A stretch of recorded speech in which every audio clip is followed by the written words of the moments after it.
So, meron kaming oranges, apples, banana, Lysol, hindi mawawala yan, Lysol din. Tsaka, water with lemon. At tsaka ito, si Kim gumagamit na to para sa ilong niya. Nasal spray siya kasi like, nagka-clog yung nose niya. Even before nung wala pa siyang COVID, yun na talaga ginagamit. Hello! Hi guys! You'll see tomorrow when you're watching our 7-minute Sunday. Sundays. We're wearing the same things because we're doing it right now. Yeah. So, nag-vlog kami ng update sa ngayon and then nag-film na din kami for 7-minute Sundays. Yeah. Kasi medyo mahaba-haba ang mga panahon at araw na hindi kami nag-upload. Totoo. Kaya ito na yung update ng aming Week this week. yeah. So this week on Sunday, we both tested negative for COVID. Kasi nga last week, sikat yung may COVID. Tapos, on Sunday, we wanted to go out. So, we tested each other and we were both negative. So, then we went out and we went to IKEA. And then, on Monday, We tested again kasi required to work. yeah, we were both still working from home. Tapos, because we were set to come back to work on Tuesday, we both tested. But throughout that day, Kat was like, "You look sick. Like, are you unwell?" Paulit-ulit ko nang tinanong na feeling ko you're not okay. Yeah, kasi my throat was like scratchy. Tapos I had a stuffy nose all day. And then I was like, no, it's just allergies. And I was ignoring it because my parents were supposed to come on Wednesday. They are supposed to be here from Wednesday to Tuesday of this coming week. And then I didn't want to be sick. So then I was like in denial that I was not feeling good. But actually I was not feeling good. And then so we tested at night and it came back positive. And then I was just so sad. I was so sad that I cried. And then just to be sure, we tested again and I was again positive. Ka was still negative. So, na-transfer lang siya. Yeah, na-transfer lang siya. I think, bumabalik talaga yung cases ngayon sa COVID, no? Kasi may kakilala din kami na ganun din yung nangyari. Nag-COVID yung isa, negative yung isa, all throughout sa mga days na yun, sa duration, ay sa mga days na yun na nag-positive yung isa. And then, may 1 day lang na window, negative silang dalawa, kinabukasan nag-positive yung isa. I'm not saying na ito yung nangyayari na naman ngayon or ito yung trend ngayon, but pino-point out ko lang na posible siyang mangyari sa inyo na kung negative man yung isa, hindi pa din pakampante kasi posibleng ma-transfer pa din sa inyo yung Totoo. And in our case, parang nakampante lang ako na magiging negative na ako din when Kat is negative. Kasi ang akala ko, pag na-positive si Kat, it just means that I'm also positive. Na magsasabay kami. Na magsasabay kami kasi we're breathing the same air, we're both staying at home, we're together. Pero ang nangyari, ano yung tinatawag nila sa period na incubation period, 5 days talaga. Kasi from the day that Kat tested positive, 5 days after. 5 days after, ako naman yung na-positive. It was so exact to 5 days. Tapos, like, throughout nung positive si Kat, hindi talaga ako nagpa-positive. Hindi rin masama yung pakiramdam ko. I was super normal. Tapos, nung medyo na-okay na si Kat, sa akin naman lumipat. So, just because you're living together and like breathing the same air together does not mean that you're both positive. And that after one is negative, you are both negative. Because it could mean that wala. Na-transfer lang sa'yo. Wala ka talaga. Nasa kanya lang talaga. Para siyang virus na isang virus lang naghahanap ng host. Parang ganyan siya. Pero, akala namin na parang pag nag-positive na yung isa, so that means yung virus nasa lahat na talaga sa lugar sa amin sa bahay. So, kaya posibleng mag-positive yung isa. Pero hindi. Ako lang ang nag-positive. Si Kim ang nag-negative. Nung nag-negative na ako, si Kim yung nag-positive. Yeah. Akala ko din yung parang ano siya, yung cold. Kasi 'di ba pag may sipon sa bahay niyo, lahat kayo may sipon. Tapos yung isang walang sipon, until the end of time, wala pa rin siyang sipon. It's not like that. And, ano yung symptoms mo? Nung symptoms ko, Sunday pa lang. So, kailan ba? Last week to guys ha, nung ako. Sunday pa lang, masama na pakiramdam ko. Sobrang makati na yung lalamunan ko. Feeling ko lumulutang ako, hindi ko alam. Pero masakit din ulo ko. And then, Monday, pumasok ako sa work. Sobrang sama pa rin ng pakiramdam ko. Akala ko may period lang ako kasi sumasakit din yung puson ko. Tuesday, pumasok ako pero nanlamig na ako. Parang may chills na sa katawan ko. During sa meeting namin sa work, naka-coat na ako. Tapos nagjo-joke pa sila sa akin na sobrang lamig ba talaga kasi sinusuot ko yung work ko sa loob. Ay, yung coat ko sa loob ng work. Pero yun na guys, sa meeting, nabanggit ko na feeling ko magko-call in sick ako the following day kasi masama na talaga pakiramdam ko. Wednesday, yun na, nasa bahay lang ako. Pero nag-call in sick sobrang ano na ng katawan ko. Nung kinagabihan, nag-test kami, positive na ako. So, hindi ko alam kung nung Sunday na masama na yung pakiramdam ko, may COVID na ako. Hindi ako sure. Kasi, on the day na nag-test ako na positive, 5 days after ako nag-negative. So, baka, hindi ko alam kung parang na-push lang yung virus talaga na mag-positive sa akin noong mga time na yun. Kasi parang kulang sa pahinga, mababa yung immune system ko noon kasi nga may period, papunta yung period ko. Siguro na push na yung COVID na, okay, hindi magpa-fight yung sistema nito. Kasi, kung sasabihin ko na yung incubation period niya, 5 days. Pero hindi naman siya talaga nag-test until Wednesday. So, we don't know when she was actually positive. Pero kami, nung nagtitest kami araw-araw, nung nag-positive na siya. And then, I was only positive on Monday. And then, my symptoms were very similar. On Monday, I was also really cold. And I had a scratchy throat. Like, my throat was parang may phlegm na hindi mo matanggal. And then, barado yung ilong. And then, on the third day, nawalan kami ng panlasa and smell. And I thought na hindi na, wala nang ganun. Like, kasi diba sabi nila, iba na yung ngayong mga variant na you still have everything. It's kind of like a flu. But no, we still lost our taste and our smell. And until now, it's kind of still faint for me because it's new. And I think Kat has her back. Onti-onti. Yeah. Pero yung akin, ang ano pa rin, faint pa rin. So, yeah, it's a weird time.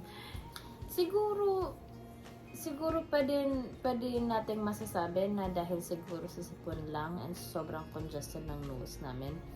Pero iba kasi kahit na mag-inhale kami na parang para ma-inhale namin yung amoy ng, 'di ba, pag naamoy mo yung pagkain, nalalasahan mo din.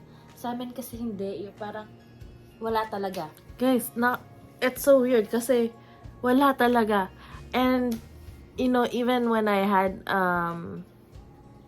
sipon before, may panlasa pa rin naman ako. wala lang masyadong amoy. Pero this time, it's so weird kasi I can't taste anything. It's all like nothing. You just feel texture or medyo like may hint ng maalat.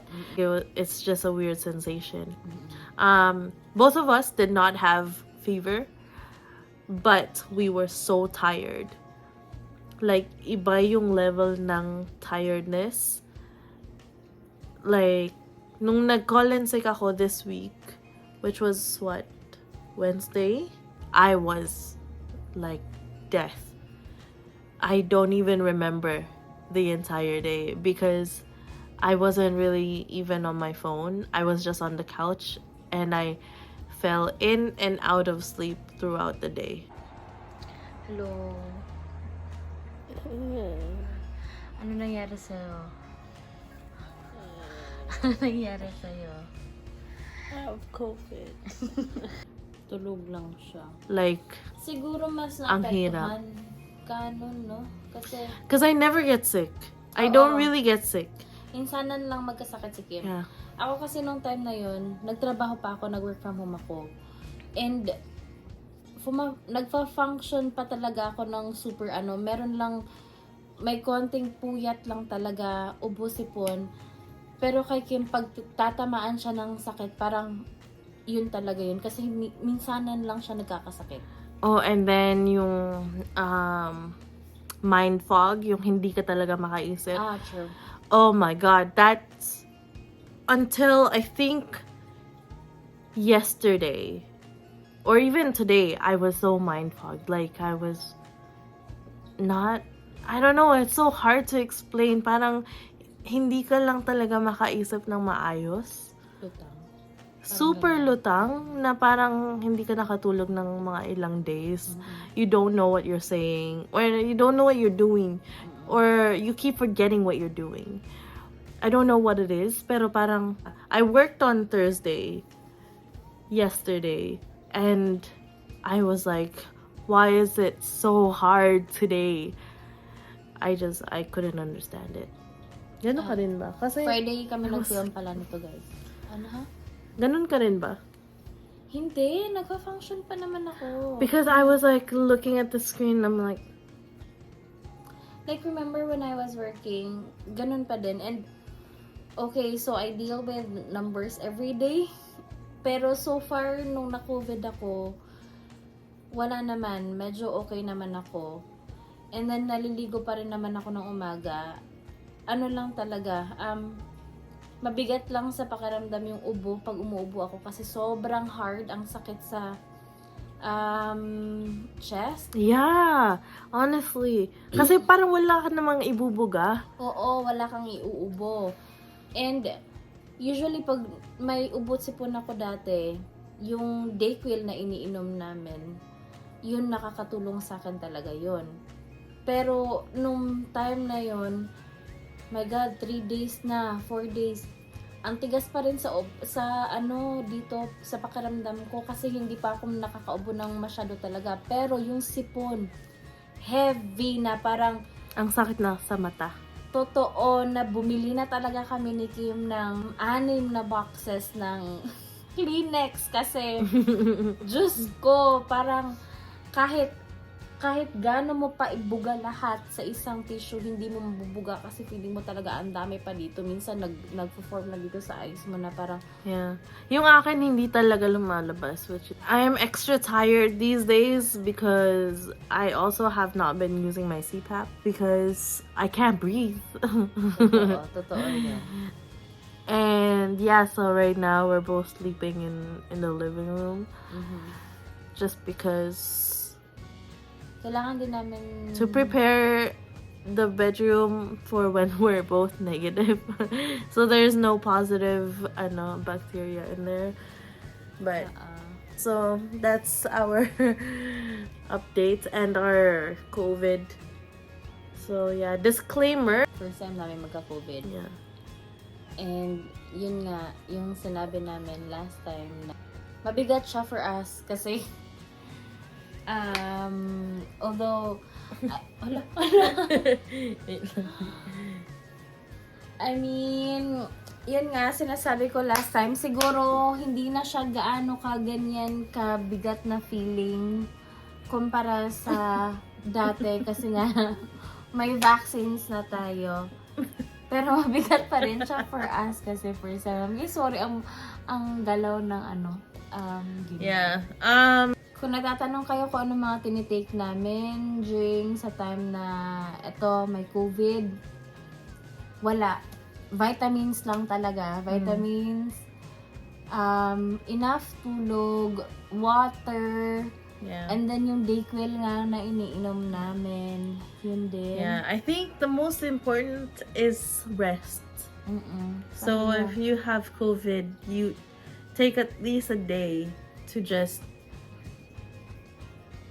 lay down and let your body sleep if it wants to sleep.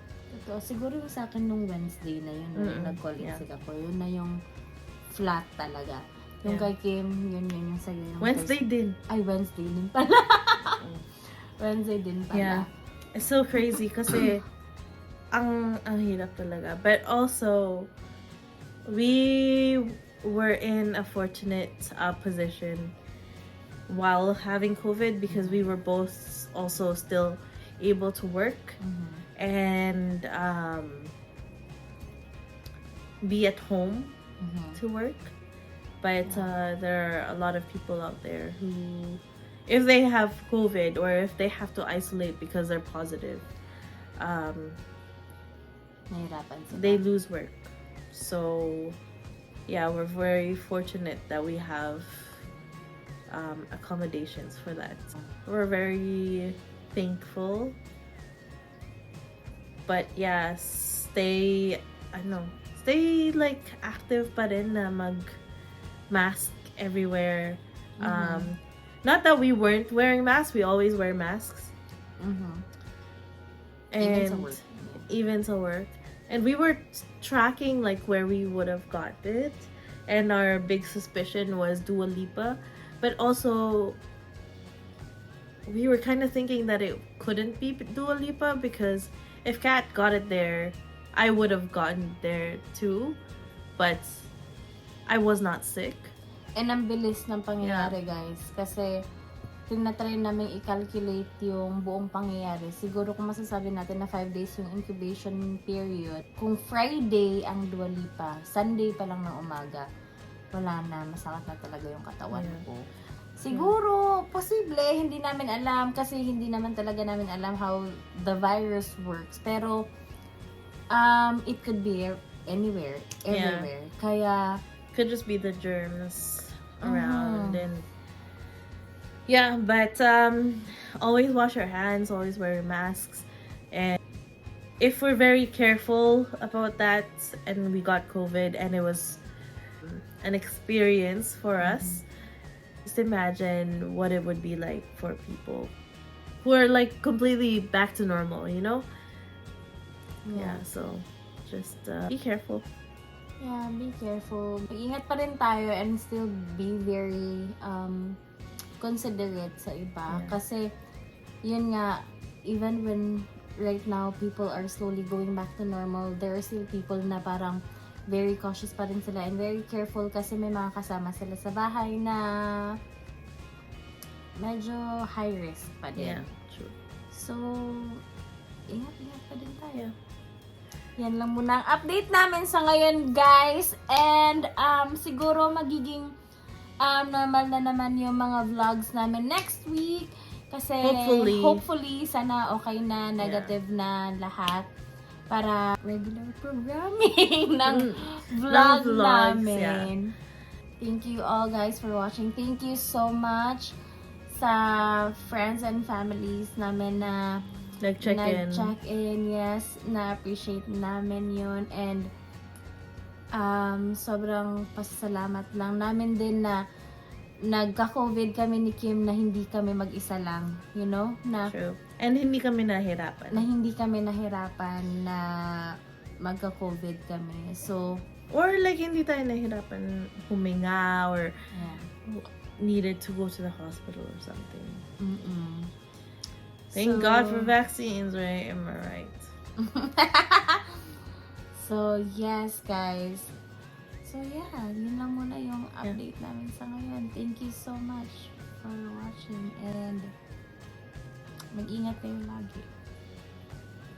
Yeah, this is getting long, so we will end it. Thanks for watching, everyone. Bye!